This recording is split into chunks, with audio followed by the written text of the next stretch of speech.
میں آپ حضرات سے یہ گزارش کرنا چاہتا ہوں کہ الحمدللہ مجھے دنیا کے مختلف حصوں میں جانے کا موقع ملا ہے۔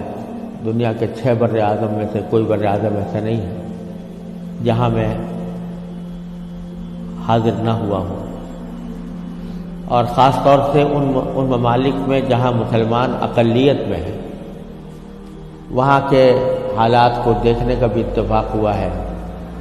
وہاں کے مسلمان بھائیوں اور بہنوں سے خطاب کا بھی موقع ملا ہے،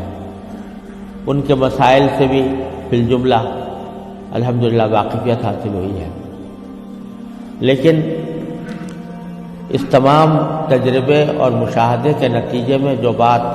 میں سمجھتا ہوں وہ یہ ہے کہ جن ممالک میں مسلمان اقلیت میں ہیں، وہاں ان کا سب سے بڑا مسئلہ، جسے موت و حیات کا مسئلہ کہنا چاہیے، وہ اپنے نئی نسل اور بچوں کی تعلیم و تربیت کا مسئلہ ہے۔ اس سے بڑا کوئی اور مسئلہ نہیں۔ اور یہ مسئلہ الحمدللہ مختلف جگہوں پر مدارس کے قیام کے ذریعے، مکاتب کے قیام کے ذریعے اور اسلامی اسکولوں کے قیام کے ذریعے ان کو حل کرنے کی کوشش کی جا رہی ہے، لیکن اب بھی جو ضرورت ہے اس ضرورت کے حساب سے اگر دیکھا جائے تو شاید ابھی 1% بھی کام نہیں ہوا۔ اور یہ ایک ایسا مسئلہ ہے جس کو میں موت و حیات کا مسئلہ سمجھتا ہوں، اور آپ نے تو اس کا زیادہ بہتر طریقے سے مشاہدہ کیا ہوگا، لیکن میں آپ کو خود اپنا تجربہ بتاتا ہوں کہ سن 1978 میں،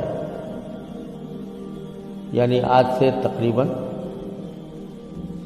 38 سال پہلے مجھے سب سے پہلے امریکہ جانے کا اتفاق ہوا۔ اس وقت سن 1978 میں سب سے پہلے میں امریکہ گیا تھا، اور ایک مسلمان تنظیم کی دعوت پر گیا تھا۔ مسلمان تنظیم کا اس وقت بہت سی مسلمان تنظیموں کا ایک وفاق تھا جس نے ہمیں دعوت دی تھی۔ تو جب میں اس تنظیم میں پہنچا اور اس کا سالانہ کنونشن تھا، اس میں حاضری ہوئی، تو سب سے پہلے تو میں یہ دیکھ کر حیران رہ گیا کہ جب شام کو دعوت کا اہتمام کیا گیا تو اس میں کہیں دور دور حاضرین کے اندر اسلام اور دین کا کوئی شائبہ نظر نہیں آتا۔ خواتین اور نوجوان لڑکیاں وہ مردوں کے ساتھ اور نیم برہنہ لباس میں بیٹھی ہوئی تھی، اور پھر اعلان یہ کیا گیا کہ اگر کسی کو حلال کو کھانا کھانا ہو تو مچھلی استعمال کریں، جس کا مطلب یہ تھا کہ کھانے میں حلال کا بھی کوئی فکر نہیں تھی۔ وہاں بیٹھنا مشکل ہو گیا، ہم لوگ کہیں الگ چلے گئے۔ اس کے بعد معلوم ہوا کہ ایک رقص و سرود کی زبردست محفل منعقد ہوئی۔ ایک بوٹنگ کا پروگرام تھا، اس بوٹنگ کے پروگرام میں سارا جو پروگرام تھا وہ رقص و سرود کی محفل میں گم ہو کر رہ گیا۔ یہ سارے نظارے دیکھنے کے بعد جب مسلمان تنظیم جس نے دعوت دی تھی اس کے سربراہ سے میں نے شکوہ کیا کہ بھائی آپ نے مسلمان تنظیم ہے اور اس میں کہیں دور دور بھی کوئی شائبہ دین کا نظر نہیں آتا، تو آپ کیا کرتے ہیں، کس وجہ سے آپ نے یہ اجتماع منعقد کیا؟ تو وہ لبنانی تھے وہ صاحب جن سے میں نے شکوہ کیا، تو اس کے جواب میں ان کی آنکھوں میں آنسو آنے لگے اور کہنے لگے مولانا آپ صحیح کہتے ہیں، لیکن یہ وہ قوم ہے کہ جس کے بارے میں بس ہم اتنا چاہتے ہیں کہ یہ کم از کم اپنے آپ کو مسلمان کہتی رہے۔ یہ اگر ہم یہ سمجھتے ہیں کہ اگر یہ صرف اپنے آپ کو مسلمان کہتی رہے تو یہ بھی ہماری کامیابی ہے، ورنہ اس کو اسلام سے کوئی تعلق رہا نہیں۔ ان کے آباء و اجداد کھانے پینے کی تلاش میں،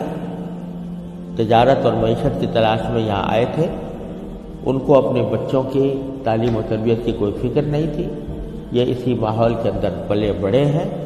اور اس کے نتیجے میں ان کو دور دور بھی کہیں ان کے اندر کوئی شائبہ دین کا نظر نہیں آتا۔ ہمارا کام صرف یہ ہے کہ ان کو اس بات پر جمع کر لیں کہ بھئی تم مسلمان ہو، اپنے آپ کو مسلمان کہتے رہو، ورنہ اسلام کی کوئی چیز ان کے اندر باقی نہیں رہتی۔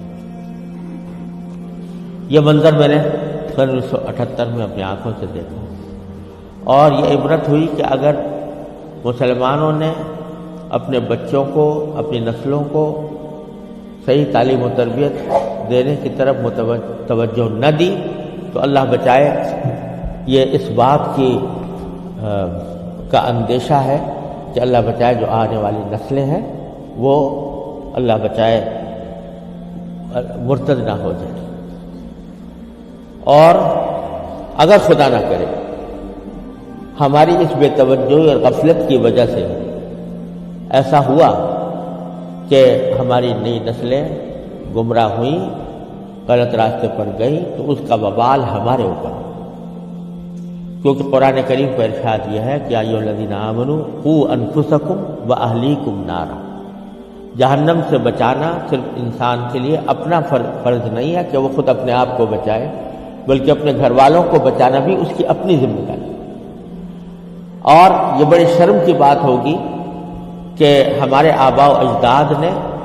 ہمیں اللہ تعالیٰ کے فضل و کرم سے ایمان اور اسلام کی دولت ورثے میں عطا فرمائی اور ہم اپنی اولاد کو اللہ بچائے